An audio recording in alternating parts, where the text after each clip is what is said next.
Hi, this is Jim Reavis, CEO of Cloud Security Alliance, and welcome to the CSA AI Summit for Q1 2025. And I'm excited to have Phil Venables, CISO of Google Cloud, with me.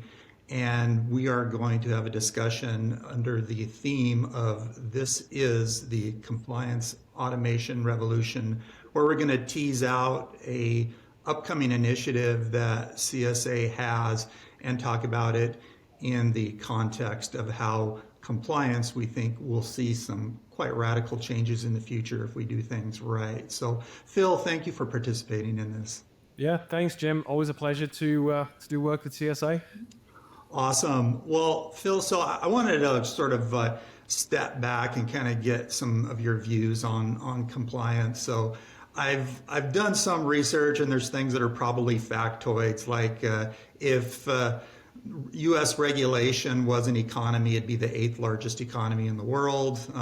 Maybe something that's less of a factoid. I know Coal-Fire did a research report that said 60% of compliance activities are still very manual, maybe some sort of spreadsheet driven. So just want to get your perspective, like in the growth that we have here is why have traditional compliance activities become so large and an unsustainable burden probably, and what do you see in the future if we don't address the direction that compliance is going soon? So I think compliance generally gets a bit of a bad rap. I think sometimes there's a lot of unfair criticism of compliance. It's almost like the topic everybody loves to complain about. But if you take a step back and look at all of the different compliance frameworks and regulations and why they exist, it's hard to argue against any specific thing. So you look at the PCI standards that have improved, like card and merchant protection. Again, people could debate some of the edges of that, but generally speaking, that's been a net positive. You look at various things like FedRAMP have driven improvements in, like, cloud security. You look at all of the work in various kind of ISO frameworks, NIST standards, some of the new ISO AI certification frameworks. So there's a whole array of things which I think in and of themselves are quite useful. But we all know compliance is just a necessary but not sufficient conditions for security. So kind of compliance is just a necessary baseline. Doesn't mean you're going to be secure if you comply with everything. That's like extra things you have to do. But I think sometimes the compliance burden, as as we sometimes describe it, it is a couple of things. A little bit of it is some regulators and some certification bodies have particular idiosyncratic requirements for the submission of evidence or the development of attestations or some other things that drive extra work. But actually, if we're honest, I think a lot of organizations have created a lot of this work for themselves in the way they approach compliance or compliance attestation or validation. And specifically, this could be, for example, in not understanding what the common controls are that underpin various of their compliance obligations and doing a so-called kind of, measure once and certify many, where you're measuring the effectiveness of that control, evidencing it, and then applying that to the multiple places that particular control sits in. So I do think there is some inefficiency in compliance, and some compliance may not be truly necessary, but for the vast majority of it is actually useful and necessary. And the big question is, how can organizations meet the compliance requirements in as efficient and toil-free and effective way as possible? Yeah, thanks, Phil. I'm glad you kind of called me out on the premise of the question, because there are a lot of other sorts of studies that show that actually the cost of non-compliance is like 3x, 5x more than if you are not compliant in the first place. And so I think definitely that's correct. I think there's definitely a lot of opportunities, is like probably a better way to say it. And because there are a lot of commonalities in what we do. But one thing that kind of came to mind, I know a mutual friend of both of ours, is Tony Sager. Earlier, a few months ago, I had a conversation with him, and he was having going on about a lot of different frameworks, compliance frameworks that are out there, and said, you got to think about that. A lot of the people developing the frameworks, they're sort of managing their own risks, and they don't want to leave out different sorts of controls, for example, that might in fact help when it's maybe you don't need that full list. There's in a lot of cases coming from different bodies, very large regulatory requirements, large sets of controls, when maybe that's not actually necessary, or they're not providing all the value equally. So, what's your take on that? And actually, and certainly, there's a lot of potential for different regulatory and compliance frameworks to be more accepting of other frameworks. And so and actually there's been some work here. So there's various different industries, their regulators, instead of like, for example, recreating the NIST cybersecurity framework, have basically said, just demonstrate compliance to the way you structure your program around NIST CSF.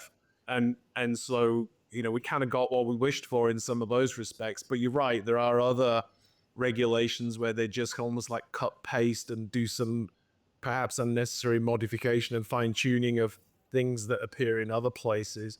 I think the other thing as well is when you think about the compliance toil of, even if you've got a great approach of measuring your controls once and then certifying the existence of that control across multiple compliance frameworks.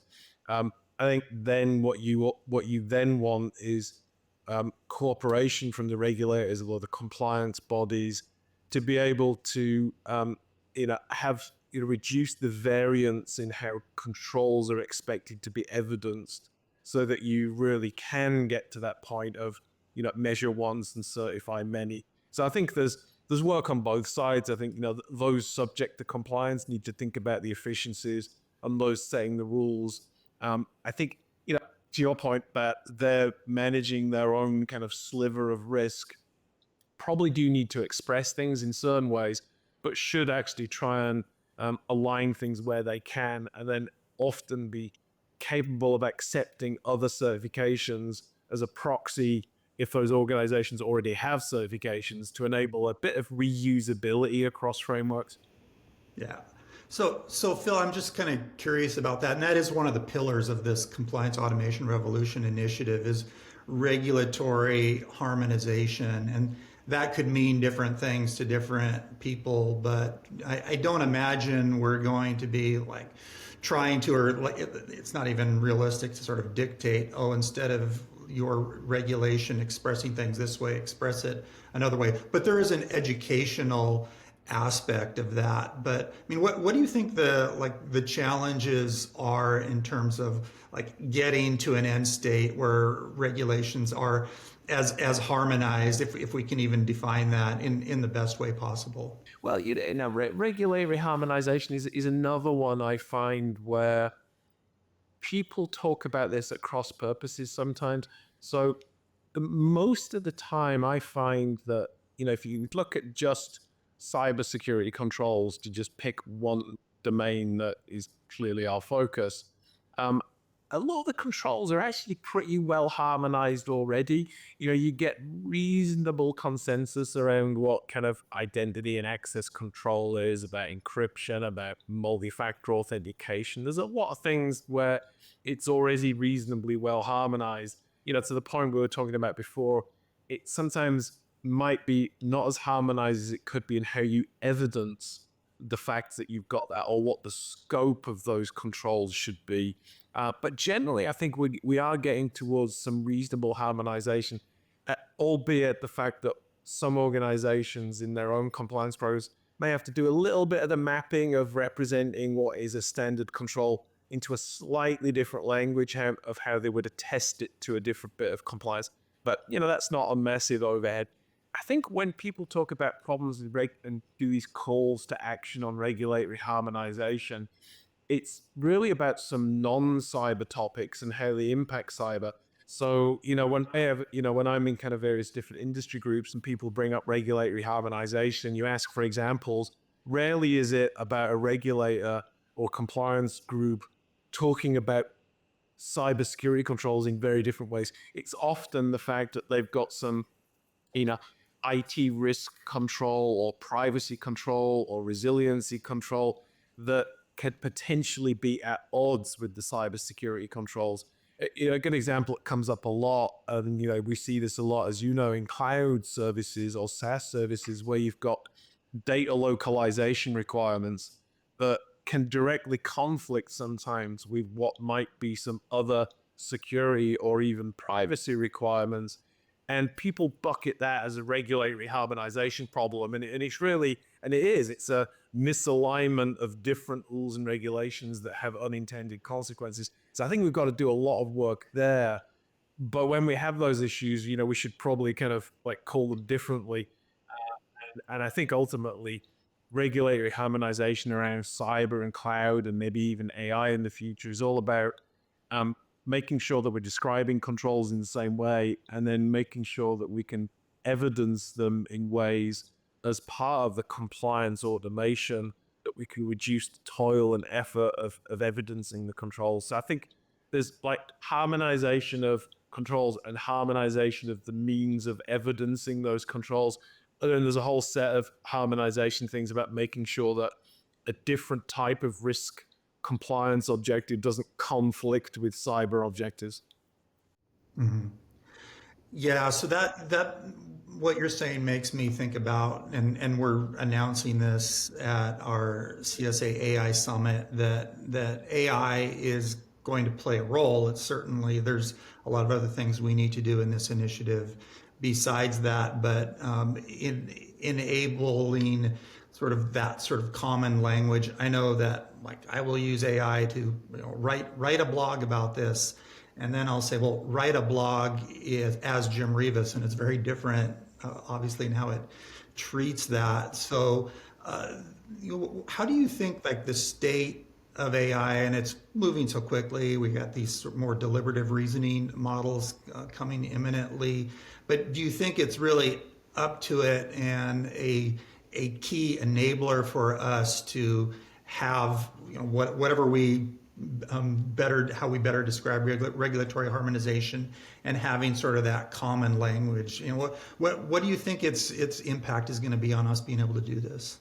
I mean, certainly, particularly large language models that are appropriately tuned and augmented with things like resource augmented generation and maybe some other fine tuning can actually, replace a lot of the manual toil in translating between different objectives, translating between different evidencing. So, for example, we've seen a few organizations that I think will be a lot at some point that basically have their compliance and control automation environment where they're measuring are controls deployed where they should be, and are those controls operating as you expect, and collect the evidence of that deployment and that scope and that effective operation.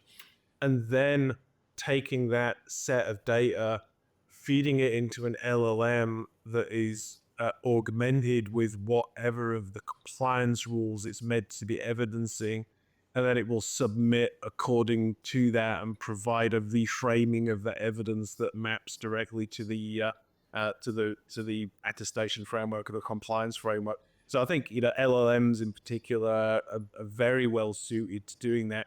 Clearly, just like with any use of AI, you've got to build in the sampling, the safety checks, the validation checks, so that you're making sure that what you are submitting and signing off does have some additional quality checks and reviews. But generally now, particularly with RAG and fine tuning on top of an LLM, particularly some of the latest LLMs, then you're going to get quite reliable means of eliminating the toil of those final steps of compliance mapping.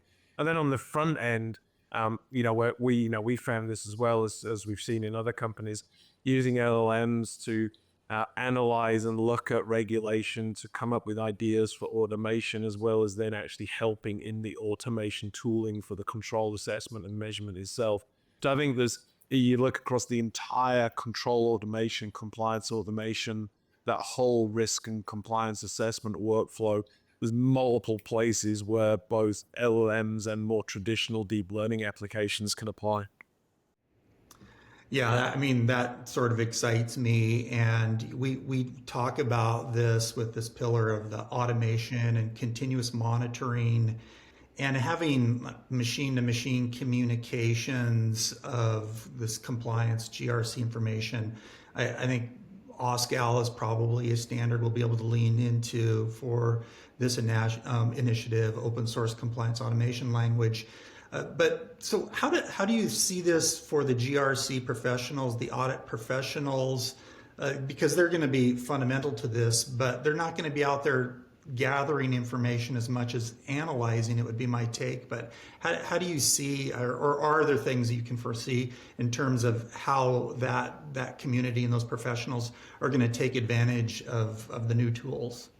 Yeah, I mean, like I think, like with many initiatives, I think it's both top down and bottoms up. I think, we see this in a lot of organizations where individual compliance, control, risk, security, audit teams are already making, almost kind of individual tooling use of different AI tools that their organizations have made available to them just to kind of augment and improve their own personal workflow. And then you see the more top-down efforts, which are entire teams and leaders looking to reimagine how an entire workflow or business process would work. And I think in many cases, you get that kind of bottoms-up experimentation that informs how people want to do things, that is joined top-down with a more formal AI adoption and workflow transformation work. And so I think we see that happening in more and more places. And again, it's this space in particular is pretty well suited for the use of AI, because take an example with Oscar is like just imagine fine tuning a software generation LLM and using that to say, please take my control verification software and write me a script that enables that to be emitted in this particular OSCAL format to be submitted here in this way. That can shortcut a lot of software that I'm sure not a lot of people would like to write themselves. And so there's a lot of opportunity even there just on the introduction of control and compliance automation, particularly in and around things like where we're looking to map to OSCAL. Again, that's ripe for LLMs assisting with that. Do you think that the automation and the machine-to-machine communications and presumably instrumenting things like Google Cloud with some of these services, does this help transparency, do you think, quite a bit between disparate companies, organizations wanting to do business together or use other platforms in terms of like really understanding the compliance information that their partners are making available? Yeah, I think it does, and it will ever more so. I mean, I think it was interesting. I was at an external event just a couple of days ago at like a conference of security people working in the retail industry, and one of the topics that was coming up a lot, given how much ransomware has been impacting companies in the supply chains of major retailers. One of the questions that was coming up was, look, we consume all these kind of SOC 2, SOC 3s, ISO certifications, this certification, that's it. And all of our suppliers look great, but then they're out with a ransomware event or they're out with a breach or this has happened. And so I think there's starting to be a clamor for not just relying on these kind of top level, fairly vanilla certifications, but actually turn some of those things like adding more detail into a SOC 2 or actually doing continuous control validation through sharing of OSCAR assertions to just get beneath the almost like the annually produced document that kind of is your demonstration of conformance to policy as opposed to the demonstration of continuous conformance to specific controls that are most relevant. I think there's definitely, we see that across many sectors, more and more organizations, wanting to know, again, without necessarily being intrusive and doing on the ground auditing of their suppliers, they're going to want to see more and more continuous validation of the controls. And I think this is where compliance, the pure compliance objectives, plus the actual business objectives of managing your risk come together closer and closer, which is, I think, a healthy thing as well. Well, I mean, I think that excites me, and I think that's one of the pillars of what we want to do here is that richer information is really going to allow us to get to that point, kind of echoing back to what Tony Sager said. It's like, what controls can we find that actually deliver the most security, the most ROI for organizations? So I'm just excited about that, and I just wanted to let you give any final thought here, Phil, as we're getting here towards the end, and we're thinking about the future. And I know you and Google Cloud, anything you're going to do, you got to think about scale and how much bigger the digital world is going to be very soon. So, any final thoughts and where you think we're going here as we try to automate compliance to a big degree? Yeah, no, like I think, one of the things that we talk about a lot is, how we should be aiming to reduce the toil of how we demonstrate compliance. And that's mainly through automation and other techniques. But then on the flip side of that, you can also sometimes look at compliance as being an actual business benefit for organizations. And so sometimes, adhering to compliance in efficient ways can be a competitive edge, because if you've done the automation and some of your bigger competitors haven't, then you're spending less time and energy demonstrating compliance, and you can redeploy that focus onto kind of building product, building new things, supporting customers in different ways. And many in industries, if they're honest, have a little bit of a moat around them because of regulations. That's some cases appropriately so, in some cases not. And so, a regulation for certain businesses is not necessarily a bad thing, not just for the objective of compliance, but also provides, if they do that well and they do it efficiently, it can be a competitive edge. And then if they look across all of their business and look to see what percentage of people's time is spent on compliance and say, can we automate that such that we're still faithfully demonstrating what we're required to do in terms of compliance, but doing it with like 5% of the effort that it used to take. That is a compelling business advantage for those organizations. And I think thinking about compliance or automation as not just as a means of coping with a kind of a necessary but disliked concept actually becomes a business advantage is kind of quite compelling.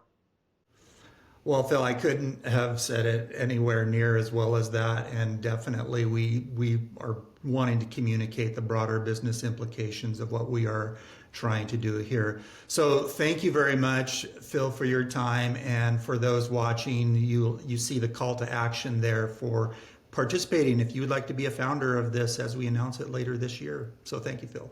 Great, always a pleasure. Thank you.